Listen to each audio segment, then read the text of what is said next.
Voilà, je vous remercie. Je vous remercie de l'invitation et de l'opportunité que vous me donnez de participer à ce congrès magnifique qui se passe en plus au Québec, que j'ai toujours caractérisé comme la capitale de l'économie sociale et solidaire mondiale. Et ce congrès des loisirs donne la preuve qu'il y a là une dimension plurielle de ce patrimoine qu'on peut considérer comme du vécu dans la société québécoise. Donc c'est pour moi un énorme plaisir d'être là. Et lorsque les organisateurs m'ont demandé de partager mon expérience, j'ai voulu le mettre au titre de ce qu'on peut appeler une observation de l'évolution de notre société et partir d'un cas africain de mon pays, j'allais dire le Sénégal, pour partager ce que j'observe par les recherches menées sur les jeunes et les enfants dans ce pays. C'est pourquoi, m'inspirant également des traditions scientifiques au Québec, j'ai voulu l'intituler Quand les loisirs font le pont. La notion de pont est une notion très présente dans les travaux d'un des plus grands spécialistes mondiaux de l'analyse des réseaux. Je veux nommer le professeur honoraire Vincent Lemieux, qui a marqué l'évolution de la recherche sur l'analyse des réseaux. Cette notion de pont, pour mettre l'accent sur la notion, les mécanismes d'activation des liens transversaux, y compris ici dans le cadre d'une société qu'on peut considérer globalement d'une société hiérarchique. Alors, un des premiers éléments d'observation, c'est de constater que les peuples expriment, à mon avis, au travers du loisir, une part considérable de leur finesse, finesse qui, sans être un cas d'exception, demeure des espaces d'une forte hybridation, hybridation qui est considérée comme la marque de sociétés qui sont en mouvement. Les loisirs, on peut dire, bougent à la cadence de l'expression plurielle des besoins, besoins qui sont de plusieurs ordres. D'abord, celui de retour à des identités d'origine, comme pour préserver le patrimoine, un patrimoine qu'on préserve pour s'y identifier, mais pas seulement, mais aussi pour le reprofiler. Besoin d'une ouverture sur son monde pour intégrer à la fois les racines rurales et les vécus urbains, pour articuler le substrat culturel traditionnel et l'usage effréné des fruits de la modernité. Besoin également celui visant à rompre l'approche binaire ayant opposé des éléments plutôt complémentaires. Les loisirs, j'allais dire, sont le support de cette quête d'hybridité qui est, comme je l'ai dit tout à l'heure, une marque de société en mouvement. Mais il faudra dire plus fortement que les loisirs sont une réponse à la quête d'altérité, le besoin d'altérité qui s'exprime très fortement dans ce monde, de plus en plus, mais également ce besoin de mobilité qui est également en accroissement. Et pour saisir cette hybridation, il est important de voir comment s'est opéré, quelle était, j'allais dire, la configuration au sens de Norbert Elias, la configuration du terme des loisirs dans la société sénégalaise traditionnelle. Et je peux tenter une première réponse en résumant que les loisirs s'organisaient en fonction du statut social des acteurs sociaux, Alors qui dit selon le statut social dit évidemment que les rôles sont définis en fonction du statut social. Le type de loisir auquel on s'adonnait était donc fonction des groupes d'appartenance, notamment la génération, le genre, les classes d'âge, et plus globalement au sein de cette société, même si cela s'organisait selon le statut social, la segmentation en question épousait rarement le statut socio-économique. Sans donc gommer les différences socio-économiques, les loisirs participaient très fortement à établir des liens intergroupes. Alors donc, selon le statut social et disons selon la classe d'âge, la génération, le type de loisirs ainsi que l'espace des loisirs sont établis en relation avec la génération, plus précisément selon la classe d'âge, le genre. Mais le loisir peut être un jeu ou un sport ou encore une activité autre que le travail. Il est défini par opposition au travail dans notre société, à l'effort non consenti ou même à la souffrance. Dans les cultures sénégalaises, cette opposition marque une différenciation entre d'une part l'adulte et d'autre part l'enfant et l'adolescent. Comme dit l'adage, Magdoufo dans ma langue maternelle, l'adulte ne joue pas, dit-on. Mais rappelez-vous ce que j'avais dit antérieurement, ce sont les loisirs, ça exprime plus de finesse. Donc le rapport est plus nuancé que cela.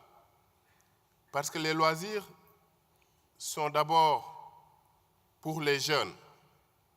Mais toutefois, ce qui reste constant est que la société réserve des moments et des espaces de loisirs pour les adultes et d'autres pour les enfants et les jeunes. Pour les adultes, c'est principalement lors des fêtes, qui peuvent être des cérémonies traditionnelles, culturelles, religieuses. Par exemple, prenons le cas des hommes. Vous savez, vous avez sans doute pu observer durant vos séjours dans ces pays que les hommes ne restent pas dans l'espace domestique, qui est le domaine réservé aux femmes. Je vous ai dit, il s'agit de sociétés où la distance sociale est assez forte entre générations et entre genres. Mais compte tenu de cette distance forte entre les générations et les genres, les hommes sont l'objet d'une déférence de la part des autres acteurs. Et c'est cette déférence qui les amène à passer le moins de temps possible dans l'espace domestique. Outre le temps de travail, c'est le temps des loisirs pourtant. Ils passent un temps considérable entre hommes, soit pour palabrer, mais palabrer dans le sens positif du terme, débattre, délibérer, mais aussi pour s'adonner à des loisirs.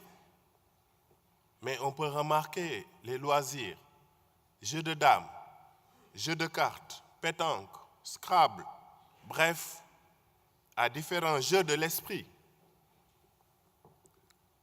Alors, vous allez me dire, et chez les femmes? Oui, les femmes. Chez les femmes, le loisir s'intègre de plus en plus dans les espaces pluriels.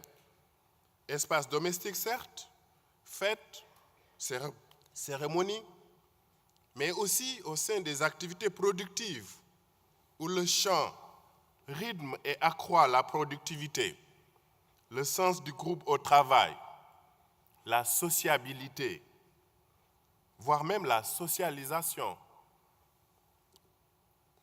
Donc, on le voit bien, pour les hommes, ce sont des moments, comme pour les femmes, ce sont des moments où les adultes observent un arrêt de travail socialement acceptable pour se divertir. Mais par contre, le loisir est l'activité principale des enfants, des jeunes. Xale dafay fo, dit-on dans ma langue maternelle, en wolof.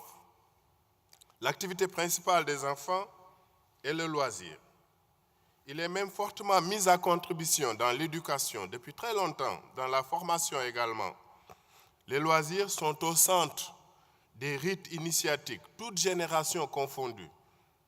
Dans ces cas, il s'agit de mise en situation ou de jeux de rôle qui permettent à l'éducateur et au formateur de faire prendre conscience ou de comprendre une leçon ou un message donné.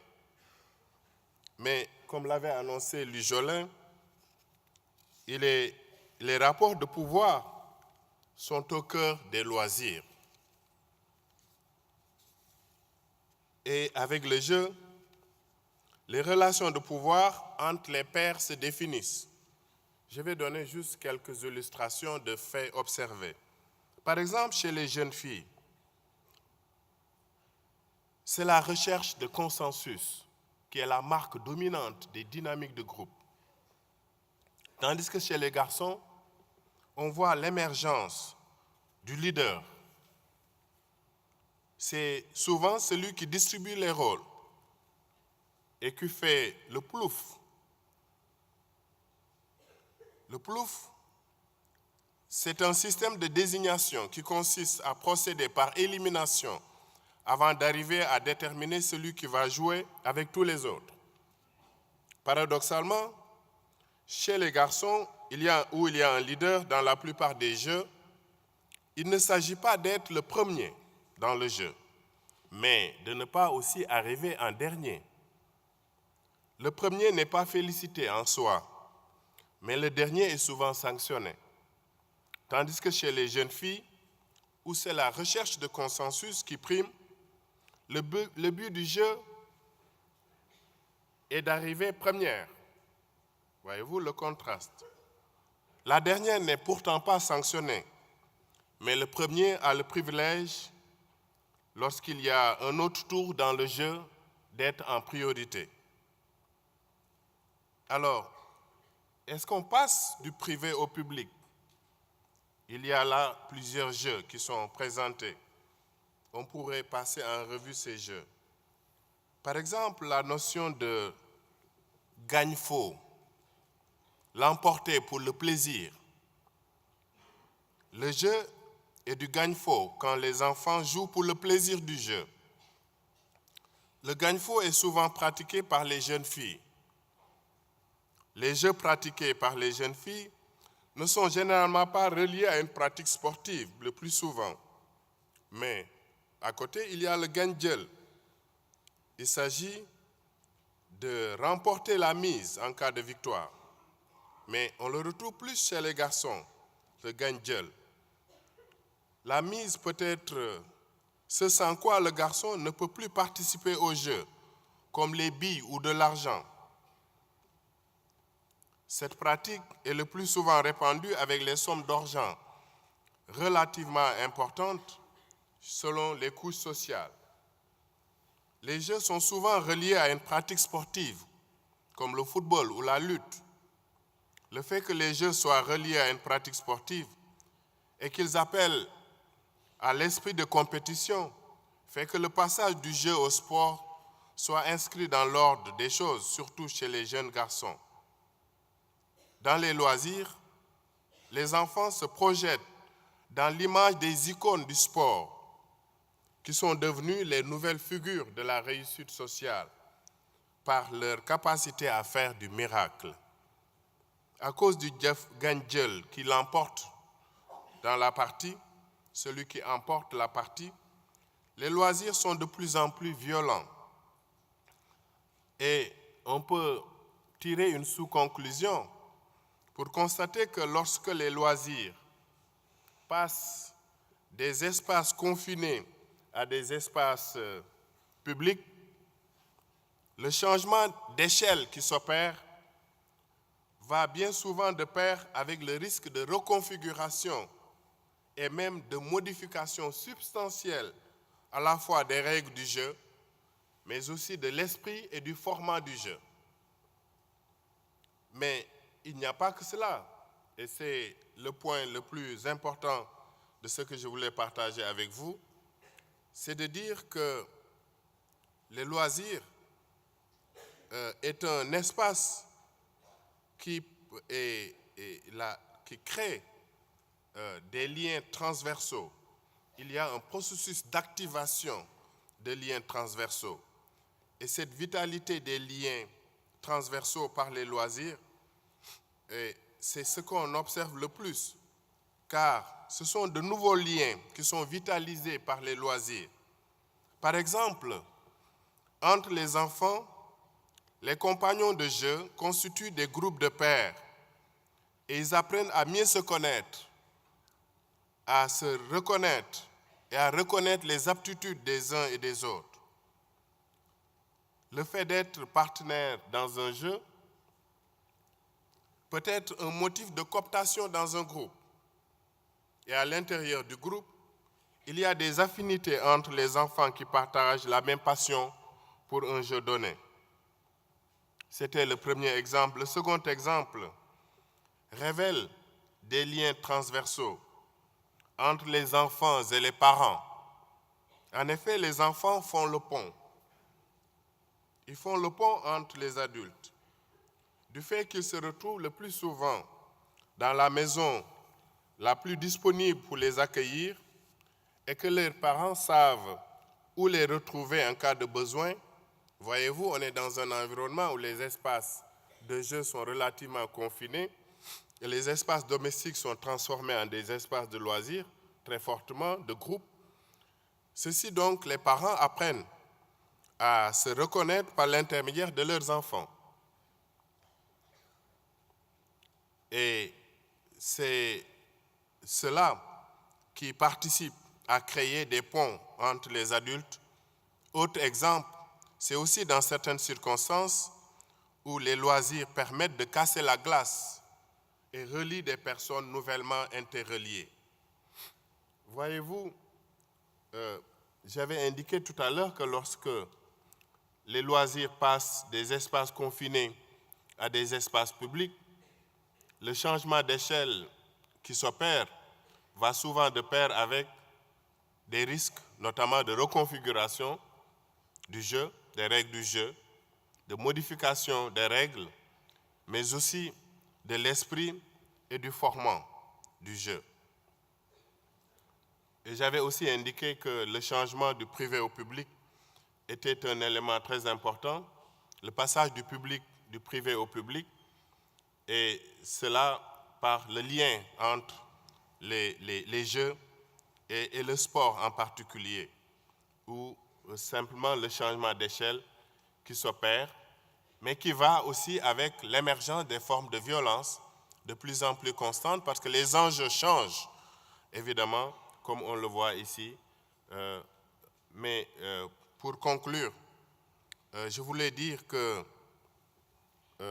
parce que le temps qui m'est imparti touche à sa fin, je voulais dire que les loisirs conquièrent une force motrice au sein de la société, pas seulement pour l'hybridation, qui est, comme j'avais dit tout à l'heure, un élément très important de cette dynamique sociétale, mais aussi pour exprimer des impensés, tolérer des transgressions de normes sociales, le temps du jeu, le temps que dure le jeu, et esquisser des mises en réseau entre les groupes sociaux. Et les loisirs sont donc partie intégrante de ce qu'on peut appeler un patrimoine immatériel. Et à ce propos, je voudrais citer Vincent Lemieux de l'Université Laval, qui a expliqué au sujet de ces liens immatériels, de ces ressources immatérielles, un élément d'observation très important. Et quand il dit que au sein des liens les plus durables, les ressources qui sont échangées sont des ressources immatérielles. Lorsqu'on échange des ressources immatérielles, on est dans la trajectoire de liens durables. C'est donc, au-delà de leur caractère ponctuel, les loisirs participent à creuser des sillons de liens plus durables qu'il n'apparaît même dans les sociétés hiérarchiques. Mais je voudrais, après avoir cité Vincent Lemieux pour terminer, vous renvoyer au proverbe mandingue. La culture mandingue est une des cultures les plus fortes, les plus anciennes en Afrique de l'Ouest. Et dans la culture mandingue, un des proverbes dit « L'attention qu'une société accorde à l'éducation par le jeu traduit la maturité de cette société. » C'était mon point final. Je vous remercie de votre attention.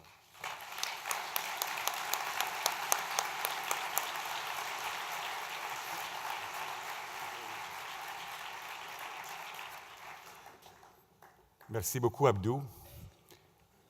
Je pense que ton propos nous éclaire beaucoup, à la fois sur la société sénégalaise, mais de façon encore plus universelle, sur l'importance du jeu comme élément initiatique à la vie sociale.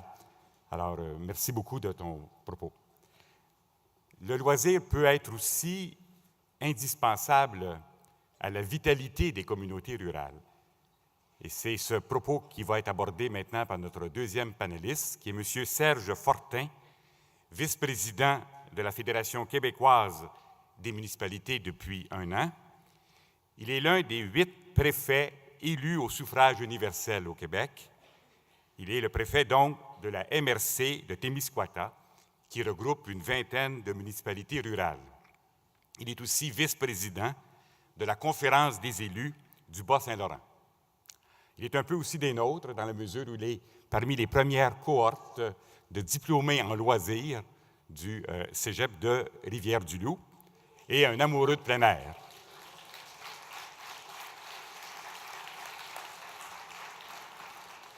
Alors, je pense qu'il y a des gens de Rivière-du-Loup dans la salle. Voilà.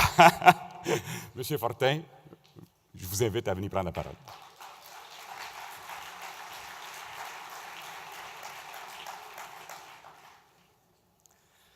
Madame Carwell, Monsieur Favre, Monsieur Baudet, Monsieur Jolin, Mesdames et Messieurs les congressistes, bonjour. Il me fait plaisir d'être parmi vous ce matin en remplacement de mon président de la Fédération québécoise des municipalités, Monsieur Bernard Généreux, et j'en ai l'excuse. Vous voyez où est-ce que les loisirs peuvent mener? Je crois lorsqu'on regarde les confrères, justement, d'il y a quelques années qui ont fait la formation en loisirs, aujourd'hui, ils sont dans différentes sphères d'activité dans le leadership en été provincial et national et local. Oui, et je vous fais une parenthèse, à l'époque, 1970-71, on parlait de la Société des loisirs. Je pense qu'on l'a oublié en cours de route parce qu'aujourd'hui, on pourrait peut-être parler de la Société du travail. Bref, mon propos aujourd'hui souhaite vous démontrer toute l'importance que revêt le loisir et le rôle de chacun pour la vitalité de nos municipalités québécoises et particulièrement en milieu rural. Je ferai un bref portrait de nos municipalités rurales et des enjeux auxquels elles font face, pour ensuite vous démontrer en quoi le loisir constitue un facteur primordial pour l'occupation dynamique de nos territoires. Je vais me permettre de vous présenter en quelques mots la Fédération québécoise des municipalités, l'état de situation des municipalités rurales au Québec, et également le loisir comme facteur d'occupation dynamique de territoire et les actions à entreprendre. Bon, j'aimerais d'abord vous présenter la Fédération québécoise des municipalités. Nous représentons 915 municipalités et près de 90 MRC, répartis sur 85 % du territoire habité du Québec. En termes de population, environ 3 millions de citoyens québécois et québécoises sont rejoints par les actions de notre fédération. Nous avons comme mandat d'informer, de conseiller et de soutenir les municipalités dans leur rôle et dans leurs responsabilités. Ainsi, la Fédération québécoise des municipalités s'implique activement dans plusieurs dossiers nationaux, que ce soit en environnement, en énergie, en voirie locale, en finances, fiscalité, en sécurité publique, transport, en démocratie municipale, en immigration et naturellement en loisirs municipaux et bien plus. Les municipalités membres de la FQM sont majoritairement de petite taille, pour la plupart de 5 000 habitants et moins, et avec l'immensité du territoire à occuper dans un contexte d'importants changements socio-économiques, c'est donc vous dire que les défis de la ruralité québécoise sont de taille. Laissez-moi vous dresser un portrait sommaire de la ruralité québécoise et ses enjeux. Le Québec a une superficie de près de 1 300 000 km² de terre ferme, 2 fois la superficie de la France. Le territoire habité se concentre au sud du 50e parallèle, particulièrement dans la vallée du Saint-Laurent. Plus de la moitié de la population, qui est de 7,7 millions environ au Québec, vit en ville, principalement dans 9 grandes villes, sur un total de 1139 municipalités. Et on parle que 753 ont moins de 2000 habitants. Quels sont les enjeux? Je pense que pour plusieurs d'entre vous, vous les connaissez. Lorsqu'on parle de l'exode vers les grands centres, lorsqu'on parle du vieillissement de la population, la perte de services de proximité. Dans certains de nos villages, il n'y a plus de dépanneurs, stations d'essence ou autres. Le manque de services essentiels, haute vitesse, Internet, transport collectif, etc. Et dernièrement, depuis même, je dirais, une couple d'années, toute la question de la crise forestière, les mono-industries, des barrières également à l'aménagement et au développement du territoire, que ce soit par des zonages ou autres, et naturellement la dévitalisation des municipalités, tant sociales qu'économiques. Et à l'intérieur de ces municipalités, il y en a 150 qui sont considérées dévitalisées. Et pour qu'une municipalité soit considérée dévitalisée, lorsque ces indices de développement sont sous la barre de -5. Ces indices de développement, il y a plusieurs indicateurs, dont quelques-uns, le taux de chômage, la proportion des revenus des ménages, la proportion de la population à faible revenu, et également la proportion de la population de 15 ans et moins ayant une scolarité inférieure à une 9e année, le revenu moyen des ménages, la part de la population de 15 ans et plus possédant un emploi, et également le taux d'évolution de la population de la municipalité entre 1996 et 2001. On retrouve les revenus moyens dans ces municipalités à l'entour de 29 000 $, comparativement à l'entour de 45 000 $ dans les municipalités non dévitalisées. Et on les trouve aussi, ils sont plus perceptibles dans les régions éloignées. La relance de ces municipalités repose sur la reconnaissance des particularités locales. La fin du mur à mur est ultimement l'occupation dynamique du territoire. Oui, le loisir comme facteur d'occupation dynamique du territoire. Et en février 2008, la Fédération québécoise des municipalités déposait au premier ministre du Québec le projet d'une politique d'occupation dynamique du territoire fondée sur l'autonomie administrative et financière des collectivités territoriales. Parmi les objectifs de cet énoncé de politique figure celui de renforcer la dynamique territoriale par l'activité économique et la vitalité sociale. Notamment, il faut lutter contre l'érosion des populations régionales par des actions orientées vers le renforcement de sentiments d'appartenance des populations, l'établissement de jeunes familles en région, l'accueil et l'intégration des nouveaux arrivants dans les milieux ruraux, par la place des jeunes et des femmes dans les organismes consultatifs et de prise de décision. Pour la FQM,